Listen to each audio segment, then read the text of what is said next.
ભચાઉ તાલુકાના આધોઈ ગામે અલંકાર ગ્રુપ દ્વારા ગણેશ મહોત્સવનું આયોજન કરવામાં આવ્યું હતું। સાહુનગર ચોક ખાતે 12 વર્ષથી નિયમિત રીતે ગણેશ મહોત્સવનું આયોજન થઈ રહ્યું છે। નિકુંજ સોની ક્રિસ્તુ દવાલ ભચાઉ તાલુકાના આધોઈ ગામે ગણેશ મહોત્સવ નિમિત્તે 9 દિવસના ગણપતિ મહારાજ કરવામાં આવ્યા હતા। તાલુકાના આધોઈ ગામે સાહુનગરમાં ગણેશ ચોકમાં છેલ્લા 12 વર્ષથી અલંકારી ગ્રુપ દ્વારા પ્રતિવર્ષની માફક આ વર્ષે પણ ગણેશ મહોત્સવનું ભવ્યાતિ ભવ્ય આયોજન કરવામાં આવ્યું હતું। ગામના લોકોએ ઉત્સાહભેર દાદાના દર્શન કરવા માટે આવતા હતા અને દાદાના દર્શન કરી ધન્યતા અનુભવતા હતા। આ વર્ષે પણ ગ્રુપ દ્વારા ગણપતિ મહારાજની સ્થાપના કરી હતી અને ગણપતિ મહોત્સવનો પ્રારંભ કરવામાં આવ્યો હતો।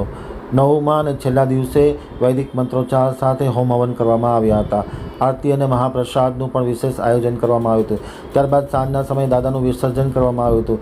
નવરંગ સેના દ્વારા આ આયોજનના છેલ્લા 12 વર્ષથી ગણપતિ બાપાની વિઘ્નપૂર્ણ તપસ્યા કરી રહ્યા છે એમ અજયભાઈ શાસ્ત્રીએ આમતક ન્યૂઝ સાથેની વાત। નિકુંજ સોની ક્રિસ્તુ દવાલ ભચાઉ તાલુકા। વક્રતુંડ મહાકાય સૂર્યકોટિ સમપ્રભ નિર્વિઘ્નમ કુરુ મે દેવ સર્વ કાર્યેષુ સર્વદા।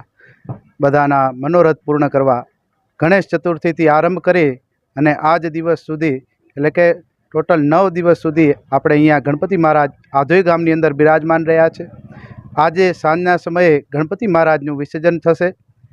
આ જે નવરંગ જે સેના છે એના દ્વારા આ જે યાત્રા છે 12 વર્ષ સુધી આ યાત્રા પ્રારંભ હતી અને આ યાત્રા છે તે આજના દિવસને આજે કે 12મું વર્ષ પૂર્ણ કરી અને આવતા વર્ષે પણ આવીને આવી રંગે ચંગે ભગવાનનું આગમન કરશે અને ભગવાનના વિસર્જન થશે અને ભગવાનના બેસણા થશે।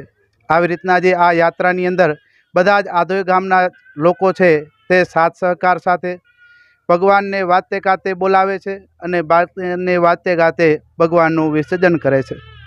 આવી રીતના ગણપતિ મહારાજ છે બધાના આગમન થાય અને ભગવાન છે બધાના મનોરથ પૂર્ણ કરી અને ભગવાન છે પોતાના ધામની અંદર જાય છે અને જતાં જતાં જ બધાના દુઃખો છે એ બધા દૂર કરે છે।